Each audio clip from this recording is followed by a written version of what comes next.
அரசியல்ல மட்டும் இல்ல, பொதுவாவே நமக்கு ஒரு பெரிய அடையாளம் இருக்கணும்னா நம்ம பேரே ஒரு அடையாளமா மாறணும்.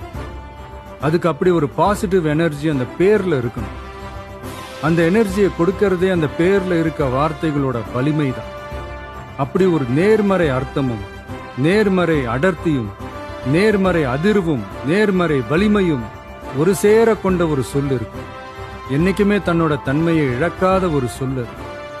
இந்த வார்த்தை சொல்லும் போதே உச்சரிக்கிறவங்கள மட்டும் இல்ல, ஒட்டுமொத்த ஒரு பெரும் கூட்டத்தையே உணர்ச்சியோட உச்சத்துல வைக்கிற சொல்லது, உற்சாகப்படுத்துற சொல்லது. நம்ம மக்களோட நாடி நரம்புகள்ல நானேற்றும் அந்த சொல். அந்த வார்த்தை வேற என்ன? வெற்றி, வெற்றி, வெற்றி. வெற்றி தான் அந்த சொல். வெற்றி நான் நினைச்சதை மிச்ச மீதி இல்லாம செஞ்சு முடிக்கிறது, மனசுக்குள்ள இருக்க நோக்கத்தை நிறைவேற்றுறது, வாகை சூடுறதுன்னு பல அர்த்தங்கள் இருக்கு.